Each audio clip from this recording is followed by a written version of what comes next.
എറണാകുളം മഹാരാജാസ് കോളേജിൽ നാളെ ക്ലാസുകൾ ആരംഭിക്കാൻ തീരുമാനം. വിദ്യാർത്ഥി സംഘടനകളുടെ യോഗത്തിലാണ് തീരുമാനം. വൈകിട്ട് 6 മണിക്ക് ശേഷം വിദ്യാർത്ഥികൾ ക്യാമ്പസിൽ തുടരാൻ പാടില്ലെന്ന് യോഗത്തിൽ തീരുമാനം. കോളേജിലുണ്ടായ സംഭവം സർക്കാർ ഗൗരവമായാണ് കാണുന്നതെന്നും പ്രശ്നപരിഹാരത്തിന് ഉന്നത മന്ത്രിയുടെ അധ്യക്ഷതയിൽ യോഗം ചേരുമെന്നും മന്ത്രി ആർ ബിന്ദു പറഞ്ഞു. മഹാരാജാസ് കോളേജിൽ SFI യൂണിറ്റ് സെക്രട്ടറിയെ കുത്തിക്കൊലപ്പെടുത്താൻ ശ്രമിച്ച സംഭവത്തിന്റെ പശ്ചാത്തലത്തിലാണ് കോളേജ് അനിശ്ചിതകാലത്തേക്ക് അടച്ചത്.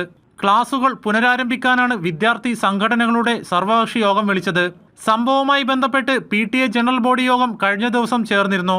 സർവകക്ഷി യോഗത്തിന് ശേഷം ഉന്നത വിദ്യാഭ്യാസ മന്ത്രിയുടെ അധ്യക്ഷതയിൽ യോഗം ചേരുമെന്നും പ്രശ്നപരിഹാരത്തിനായി ഉന്നത വിദ്യാഭ്യാസ ഡയറക്ടർക്ക് നിർദ്ദേശം നൽകിയതായും മന്ത്രി ആർ ബിന്ദു പറഞ്ഞു. ഞാൻ ഉൾപ്പെടെ പങ്കെടുത്തുകൊണ്ട് അവിടെ യോഗം വിളിച്ചു ചേർക്കാനും ഉദ്ദേശിക്കുന്നുണ്ട്. നേരത്തെ കഴിഞ്ഞ വർഷം ഞാൻ അവിടെ വിശദമായിട്ട് ഉള്ള യോഗങ്ങളിൽ പങ്കെടുത്തിരുന്നു, അധ്യാപകരുടെ യോഗങ്ങളിലൊക്കെ. അത്തരത്തിലുള്ള ഒരു യോഗത്തിന് ഇപ്പോൾ നിർദ്ദേശം നൽകിയിട്ടുണ്ട്.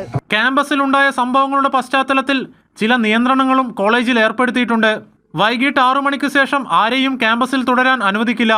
6 മണിക്ക് ശേഷവും തുടരണമെങ്കിൽ പ്രിൻസിപ്പാളിന്റെ പ്രത്യേക അനുമതി വേണം. ഇന്ന് കോളേജിലെ നിലവിലുള്ള വിദ്യാർത്ഥി സംഘടനാ പ്രതിനിധികളുമായി നടത്തിയ മീറ്റിങ്ങിൻ്റെ അടിസ്ഥാനത്തിൽ നാളെ മുതൽ കോളേജ് തുറന്ന് പ്രവർത്തിക്കുന്നതിന് തീരുമാനിച്ചിട്ടുണ്ട്. എല്ലാ വിദ്യാർത്ഥികളും കോളേജ് നാളെ മുതൽ തുറന്ന് പ്രവർത്തിക്കണമെന്ന് ആവശ്യപ്പെടുകയും ഇവിടെ ഒരു സമാധാന അന്തരീക്ഷത്തിൽ തന്നെ കോളേജ് തുറന്ന് പ്രവർത്തിക്കുന്നതിന് തീരുമാനമെടുക്കുകയും ചെയ്തിട്ടുണ്ട്. വിദ്യാർത്ഥികൾക്ക് ID കാർഡ് നിർബന്ധമാക്കും.